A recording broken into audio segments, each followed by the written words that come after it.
Hi, I'm Mara Webster with In Creative Company, and thank you so much for tuning into one of our talks today. We are a year-round talk series bringing you the best creative voices across film, television, theater, and entertainment. And today I'm so thrilled to be joined by the fantastic team behind the movie Tyger Tyger. We have Kerry Mondragon, who's the writer and director, Sam Quartin, who plays Blake, Craig Stark, who plays Joe, Nekhebet Kum Juch, who plays Bobby, and Max Madsen, who plays Cole in the film. And Kerry, I wanted to start by asking you about the writing process, because you actually went down to one of the central locations for the film out in the desert as part of your process and your journey of writing the script, and said that the story flowed very quickly within a couple of weeks. And so I was so fascinated by that journey of spending time down there and the immersion in that really helped you to bring this story together and bring it to screen. Yeah, thanks, Mara. I think really it came down to it's kind of a good example of my process, which is kind of insane, but I spent like 2 years writing the first 10 pages and just every word, every detail. And then I just went, because I was going to shoot a proof of concept at first. And then I went down to the location and within 5 hours, the first time I went down there, my truck got stuck in the sand and a lot of stuff that actually made it into the movie that I wrote in there happened. And it was just one of those places that's every hour that you're there, there's so much content of it's almost like a flood of just and so that's really what it felt like. So in those first 5 hours, so then I came back and just within I think it was a week or week and a half or something, I just wrote the rest of it.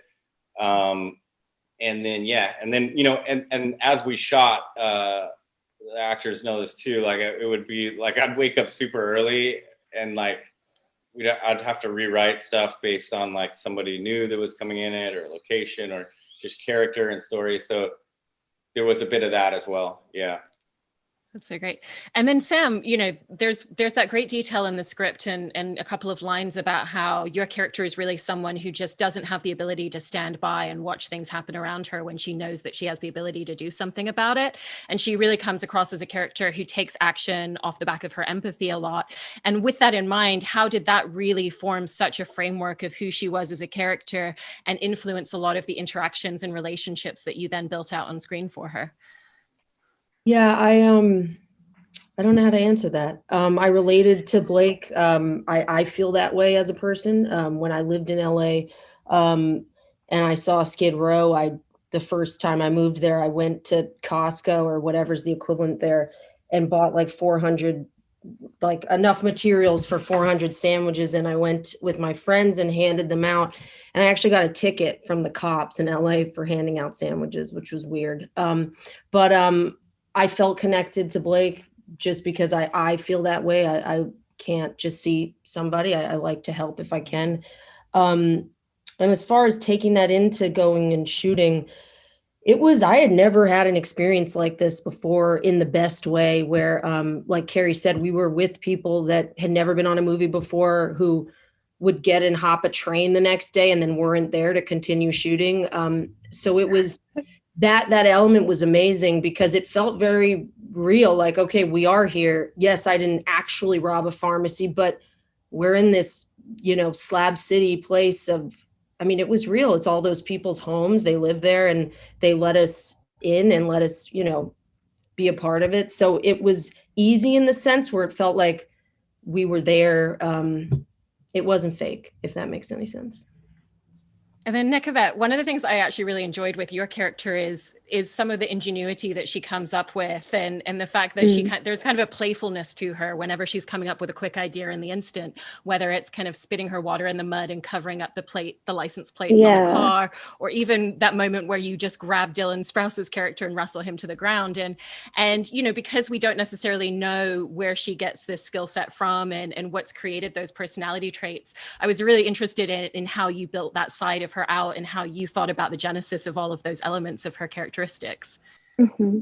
Well, I feel like for the most part, when me and Kerry first talked about Bobby, it wasn't about who they were at all. It was about mainly that it's Sam's character's consciousness, the part of her that wouldn't want to do what maybe she should do in order to get out of a sticky situation and maybe always learn to adapt and figure out like what's best for them as a whole, like them two together, like moving forward. So like when they all were leaving, she picked up on the fact that like, oh, like this guy knows that we like kidnapped this guy, like we need to leave and like cover up the plates and all that, so that like he can't really track us down. So it was like a lot of like kind of quick thinking, but maybe also in a way like she was already like skeptical of this man and like already ready to like pounce and already to leave. So it was always just like trying to be aware of what the situation was beforehand and knowing what would be best for our characters, me and Sam's. Yeah. And then Craig, there's such a great air of physicality and mannerisms that you built into your performance from that very first frame where we see you. And, you know, it really brings across kind of like his level of confidence, and there's almost like a little bit of cockiness and a little bit of a swagger to him as a character. And so I actually was really, really interested in how you built out the physicality of your character and how you made those specific choices for him. Well, I got dumped by a girlfriend right before I got to the set. Shit. And I incorporated all that, you know, inner loneliness of it all into the character. It's the first time that I dropped everything that I was thinking about and just went with what was there, even to the point where I was not prepared for my first day of huge dialogue. You remember that, Sam? Yeah. Nekhebet, I was. Yeah. But somehow, in the power of filmmaking and editing and Kerry's magic, you know, it kind of all works. Because I guess what I'm trying to say is, when I don't know what I'm doing, I can move my body, you know, just as a survival thing, you know, because I kind of grew up on stage, and my mom threw me out there when I was unprepared. So I need therapy, but it comes out in the characters if I allow it to. In that role, especially because I was devastated, as they all know. I mean, I kind of opened up to everybody. Maybe not Nekhebet. You seem too young for my a little pain. Bit. It's okay. Nekhebet knew everything. Yeah, I knew a good portion of it, but I knew I like didn't want to tread. You know, it wasn't what you wanted to talk about. Yeah. It felt family-like in that way too. Yeah. You know. Yeah. And then we welcome Max into the family. Yeah. Yeah. Yeah. And, you know, speaking of Max, we very much meet your character in the middle of his journey. And so there's a lot of details, whilst they're not necessarily in the script itself, that really were kind of like necessary components of your character for you to build out and think about for your performance. And so I wanted to ask you specifically about how you really worked with Kerry on figuring out a lot of those details beyond what you had that the script gave you. Well, I think the great thing with Kerry is that he's kind of like a team player. I mean, Dylan Sprouse had called me, I think like the night before I had come out there to film, because I had replaced someone, you know, very last minute. I think one of the producers had called me. I was like at a bowling alley with my friend, and he was like, hey, can you come out to, you know, the border of Mexico tomorrow and do this thing? I thought it was like a joke. I was like, is this Dylan? Like, what? I didn't even recognize the number. And then, yeah, you know, I jumped in a car, I think with a few other people, and the next day we were out there. And, you know, it was kind of after the Malibu fires and the whole fires that happened. My family had lost their home. And so I was kind of like, I guess in a rough place. I don't know. It was just a weird time in my life. And so I think that I kind of connected with the character. But as Craig was saying, I think that through it all, you're kind of like finding the character. Like, I feel like since I was just thrown into it, like, I think I had to kind of make it on my own, but I like that. I like the freeness of it, because I think that I was able to, and I think that Sam helped me a lot too. I feel like I would second guess myself for a little bit, but it was, I don't know, it was a very fun experience. I think it was a very family thing. I don't know how to explain it really. I'm sorry, it's so weird to do this over Zoom, but yeah, I don't know. It was just, I don't know if I would really connect with Cole necessarily. He's very like an asshole, but I think that, I I don't know how really to put it. Yeah. Yeah, it can be hard to articulate into words. Wait, because it's such an internal process. I will say one thing. I don't even know if Max had time to read the script on the drive down. I mean, it was. I had asked you. I said, "You want me to read the script?" You're like, "No, just read these few pages." I'm like, dude, all right. It was insane. Love it. So that was just. It was such a gift that like you were able to just fall into that. Yeah. Hey, there was a certain magic on this film that I've been on a lot of sets, but like from the first moment, when I was on this PG tips. I drink PG tips all the time. I was on this kick, and I said, I went to Kerry and said, "No PG tips here." And he goes, "Oh man, it's like the last thing I needed to ask Kerry." No, it was on. It was on the day that you were. It was like you were unraveling, You're like, God damn it, I just need some PG tips. Where are the PG tips? And then we opened up the cabinet in the trailer, and there was just all there was like some old ketchup and like PG tips right there. And you're just a box of PG tips full. Like, what? We're there. First day. Movie magic. I think, Kerry, in the writing of this, you've talked a little bit in some other interviews about how you really had this vision and thought a little bit about a metaphoric Wizard of Oz and wanted to have a slight playfulness with the idea of consciousness and reality within it. So where did you really feel like you needed to have certain structures in place and for it to have that sense of realism? And then where you wanted to allow yourself that freedom to really play around with it, which you do through so many of the visual choices in the film, I feel. Yeah, definitely. It was, it's interesting now when, like, just with reviews or feedback that I've gotten on it too, it's like it's almost like yes, it didn't fit into a certain genre, but it had a rule. It did, as insane as it sounded, it actually had like a rule book in there of like, and a lot of the actors knew this, like there was just stuff, and the way that it was just, sort of conceit of it was, if it's happening in this fantasy, which is like 90% of the film, it has to be happening in the waiting room. So if Craig comes in, he's telling him to put on a mask. The way I think about that is like, they're in the waiting room, the doctor comes out, he walks over, so it's like it all went through that in a way. And so if there was a random character that came in the way that it had to make sense that like it would be in Blake's head in a waiting room, in that fantasy sort of, because she's not fully like asleep, but she's creating this sort of world in her head with the people that are in the room. Yeah. And then I wanted to ask all the rest of you, because, Kerry wrote this from a very personal place and leaning into some of his own experiences, how for the rest of you as actors, that actually really elevated the experience of working on this project because of what he was able to share with you and the insight that he was able to give you within your characters and the story as a whole.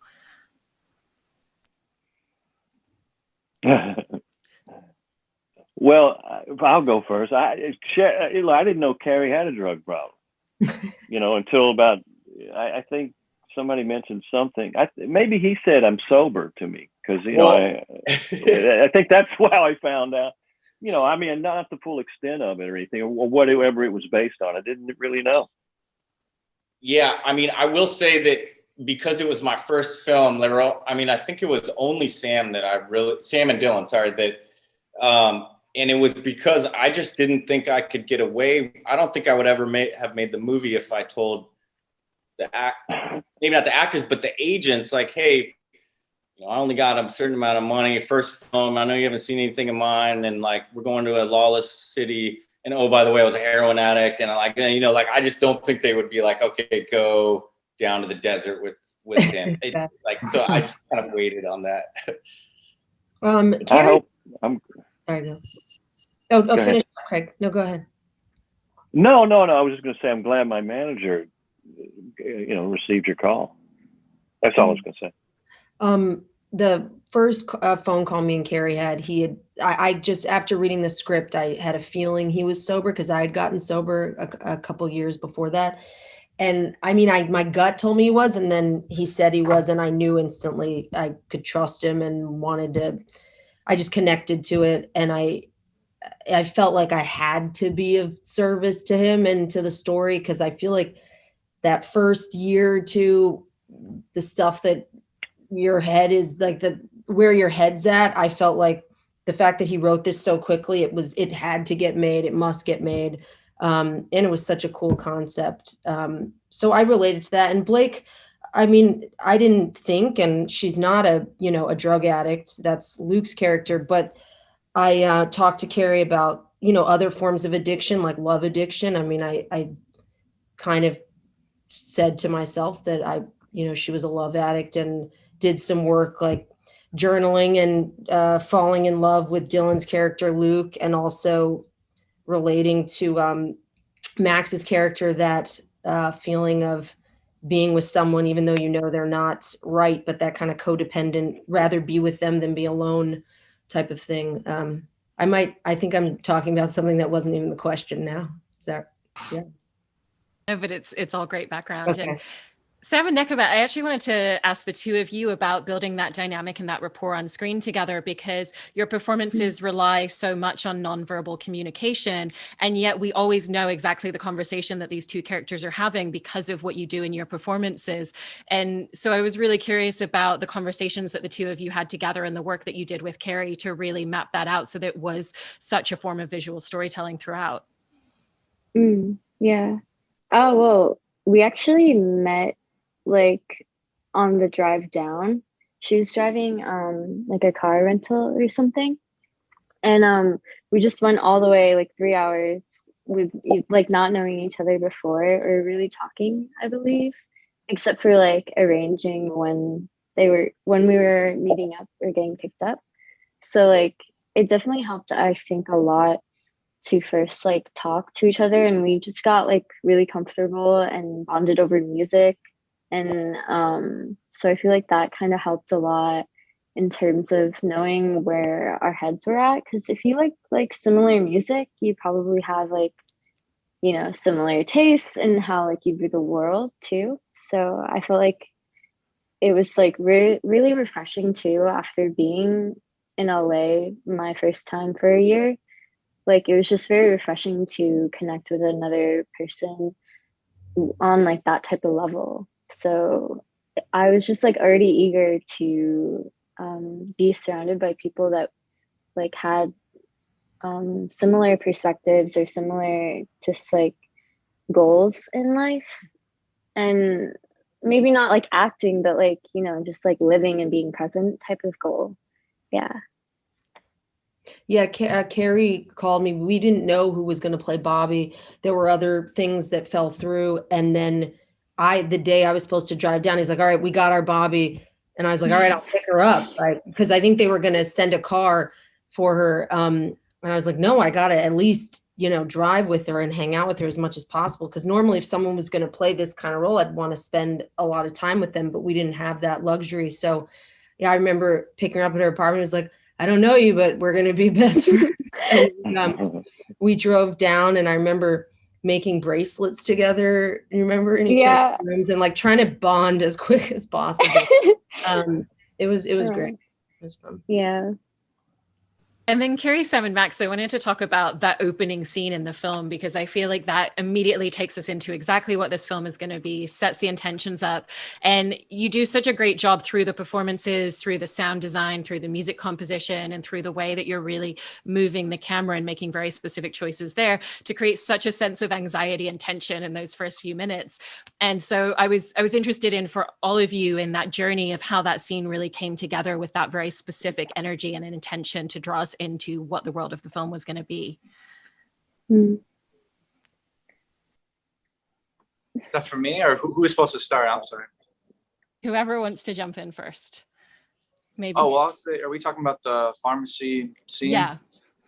Well, I think that we had filmed 2 days on that. And I remember we had kind of done a reversal. And I thought that like when I grabbed Dylan and I bring him in the back, it's hard. It was kind of like weird to match the intensity. You know what I mean? I don't know, it was interesting for me, but I had a really great time doing that scene. It was very anxiety driven, but I think I remember at one point I looked at Sam and I was like, we're really doing this. I felt like it, it was like we were really in it. I don't know. I had a great time doing that scene. And I think it kind of helped me with the other days. I don't know. I think it was nice to get that scene out of the way. I remember like driving on the way there with Dylan and his girlfriend, Barbara. And I remember Barbara grabbed me and she's like, "Are you ready for today? You ready for your big day or something?" And I was like, it was like 5 a.m. I was like, yeah, like totally, like really wasn't. But yeah, I don't know. I love that day. It was great, but it was intense.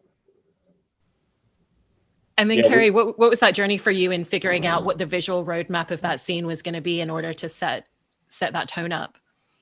Well, I knew I wanted, well, originally it was like, it would have been like 15 minutes before Sam's character Blake says anything. So like, in working with the DP, I was like, there's this thing like this ghost shot that I wanted, which is like basically like, it's a very haunting image of like, it's a way of following, Max and Sam in there, where you're behind them and they're just sort of storming in, and it was handheld, and it was like we did it unconventional in a way. We just go through it, the whole thing every time. So like, and I remember Max too actually coming up. He's like, "Man, I can't run anymore. Like I won't be running." Yeah, I remember I had messed up my knee. I dislocated my knee like a couple months before, and I was like, "Fuck, man, I'm gonna dislocate my leg." Well, and then also like we got the extras from this like biker bar. They were having like, there was just a biker bar next door. And so, and so like, I was so like, I was really frustrated because there was this one extra that wasn't from the bike bar. And I was like, it was so important to me for days. I was like, I don't want any of the extras to know the scene because wasn't there like a little girl who was crying, right? Yeah. So that was, but that was just that was again, some like, beautiful like she was crying, and then she comes out, and then she's like not crying, she's like happy. Like it was that was but like we did it multiple times. We would go all the way through, and it's a real pharmacy, and Shane's the pharmacist, he owns it, who's in the movie. And he also was the first investor, like shout out for that. He like invested in the film after that. It was cool. Mr. Pharmacy man. Pharmacy man. And then Kerry, because you were just mentioning how for that scene you pulled in extras from the bar next door, but you also have a lot of non-actors throughout the film, and you really lent into the community that you were filming in, and that came from that genesis of spending time down there. And so in working with them, what was that process for you as a director, figuring out what all of your cast needed from you in terms of professional actors, first-time actors, and how they all were working stylistically differently, but it was on you to really pull that together and make that cohesive?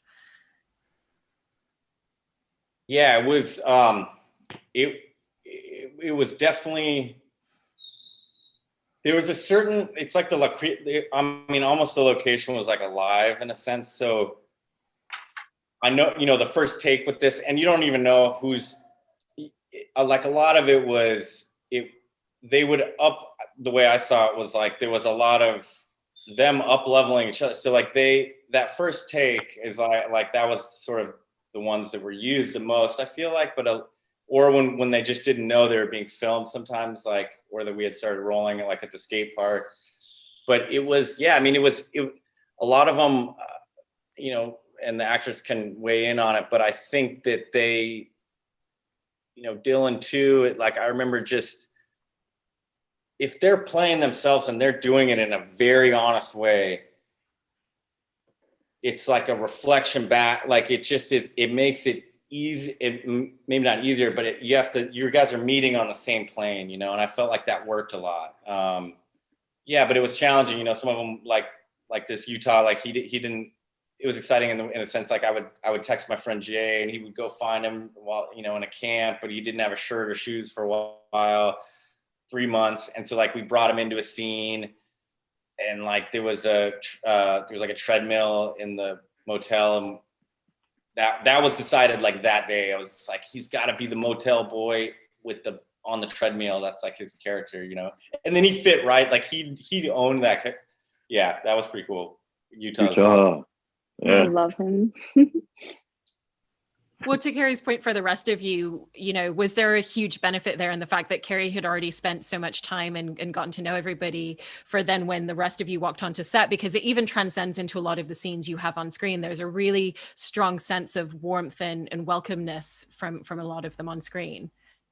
Yeah, I feel like for the skate park scene, I remember me and Dylan a couple times like, are we even shooting? We had no idea in the best way, where we were just hanging out. I mean, there's like the girl that starts doing tarot cards, that wasn't in his script. She just had her tarot cards and was hanging out with us and gave us a reading. And Bobby, a guy that was sitting to my left in one of the shots, or I guess to my right if you're watching the movie, but he was talking about real experiences that he had been through, and that wasn't scripted. It was really those were my favorite things to do, for sure. Yeah. And then I wanted to ask you all as well, with the way that Kerry shoots the film, it very much feels like, he allows the scene to breathe. He really allows the camera to find the performance in the way that it moves around a lot of you. And so I was interested if that was the case and that was the experience for you. And if so, how that really allowed you to just focus and really just think about the scene and not really even have to concentrate on where the camera was going to be in a shot because of the fact that it was always moving and finding you. Yeah, I like the way Kerry works because I can stay in character back at the motel, and he's getting ideas. He's working well on his feet, and the cinematographer Ben, hats off to Ben. But I love the freedom that because one thing I didn't say before, Kerry and I met and we talked about this script, and anyway, like Sam was saying, I think this film had to be made, and I didn't even know any of the details about Kerry. It's just that I know that he had been through something enough to care as much as he did about the project, and it was very infectious, And Kerry, what was the moment in your process and your journey in making the film that you realized that was going to be the stylistic way in which you wanted to tell the story, and working with your cinematographer and mapping a lot of that out? I think with Ben, the first thing I said or that we talked about was like, there's definitely a Terrence Malick influence in a sense where I was like, think Terrence Malick, like he's been in the desert for a year and he's just been taking massive amounts of DMT and he only has X amount of dollars in 16 days. And then what would that look like then? So Ben and I just like knew, so okay, handheld, but like we would just go in and like, and it was, sometimes I remember there was frustrations with the actors too, because it was challenging with some of the block. It's like the block, well, is he blocking it for us or for the camera? And like, it was always that tightrope of like, just based on us not having enough time on it, I think, but we were able to make it work in the sense, and we shot on these old Lomo lenses. That was another sort of gift that the legend was they were like Tarkovsky's from Solaris. So we would always say that, like, oh man, this is Tarkovsky. Like, I don't know if it's true, but that was, yeah. So, but Ben and I worked great. I mean, yeah, I feel like I would have hired about everything. And then I wanted to end by asking each of you individually what you feel that your biggest challenge was in making this film, but also what you feel that you really learned and took away from it. Maybe starting with you, Max. Well, I guess the biggest challenge was just jumping onto the project last minute, but I had known Craig before, I had known Eden, and I knew Dylan before. Obviously, he's the one that recommended me. And so I felt like a sense of family also with Craig. I mean, our rooms were right next to each other. And so I think maybe the drive up, I was a little bit like, fuck, well, because I hadn't, Kerry said, don't read the script, just read a few pages. And I just wasn't sure what I was getting into. I remember seeing Dylan post some social media stuff and I was like, oh man, I want to be part of that project just because, Craig and Eden and whatever. And I was just like, oh man, what the hell? And then when it happened, I was like, oh, great. And I'm like, oh man, what am I getting into? But I think that it just was so fluid. And like I said about Kerry, he allowed, like you're saying, allows the camera to breathe, allows a moment to happen And you know, if I felt a little unsure about something, hey Kerry, you know, can I do this and that? Yeah, totally. Let's do that. You know, I was open to ideas, which helped me. I don't know. Yeah. Yeah. And Nekhebet? I think like, so in like the script, my character wasn't really like supposed to cry in like these like two scenes where I was like singing the Portishead song Roads, and then um where the speech was happening at the end, where it was talking about how her mom like killed herself like in front of her. Like those two events were very like, it hit home for some reason, and it just like, I couldn't like shake it, and I knew like I didn't want to cry for Bobby as Bobby, but in some way it kind of translated, I think really well for one of like what was happening and what was going on symbolically in terms of Bobby leaving her and saying like, oh, you're fine, like you don't need me anymore type of thing. And then also, so I felt like just like being very emotionally there, and also in my own head was a little bit of a challenge for me. And like other stuff, like, you know, personal things that just like very struck a chord, in terms of like suicide and all that type of stuff. It just, I don't know. That's what was really rough for me. Yeah. And Craig? Let's face it, guys. The biggest challenge was the cow poop factory down the road. I completely forgot about that. Yeah. Well, I mean, but that's what I took away, you know, was that didn't matter, because I was with these people that, you know, were dedicated to it, and for the right reasons. Yeah, man, I like, you know, movies based on character-driven, deep characters, and everything else is secondary. And I got it with these guys. It's triple fold, you know, or whatever it is. The number I can think of. I can't think of a high number right now, but infinity. I love you guys, man. Yeah, infinity, right? But you know, and I've been through other low budget films that miss this sort of thing. I don't know how to describe what that is. It just has to happen with the right group of people, or I guess, you know, that's what happens sometimes. I feel like it was one like slapstick, and the environment we were already in, and the mindset about coming into this film, we were all willing to do anything for it, and it didn't matter if like something was set for the day. Something like, things change, and that's life. So like it just felt very fluid and very open to change, which was really great. That's true. Yeah. Amen.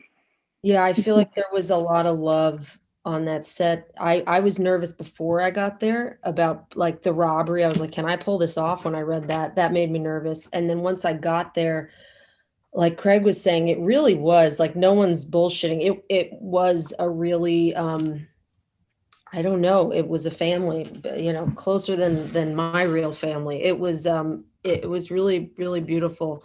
And yeah, so the fear, the insecurity that comes sometimes when you do a job, for me, went away as I got to hang out with Max and Nekhebet and Craig. I was like, okay, I trust these people. I trust Kerry. You know, the excitement overrode the fear once I got there. So. Well, I this is my first film, so I don't know. I mean, I wouldn't do it any differently with anybody else, and I wouldn't. It was just so, it like,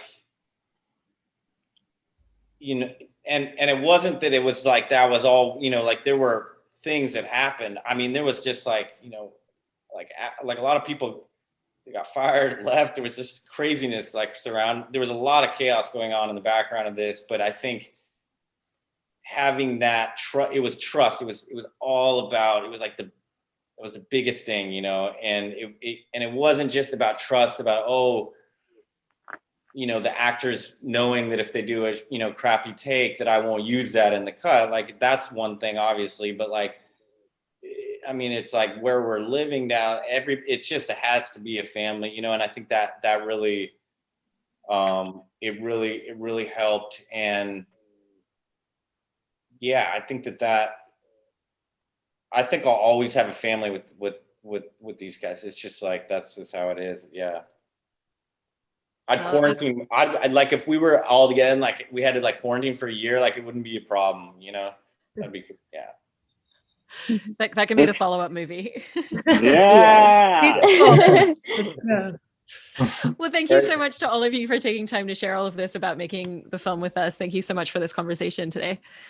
Thank you. Thank you for having us. Of course, I'm happy. Yeah.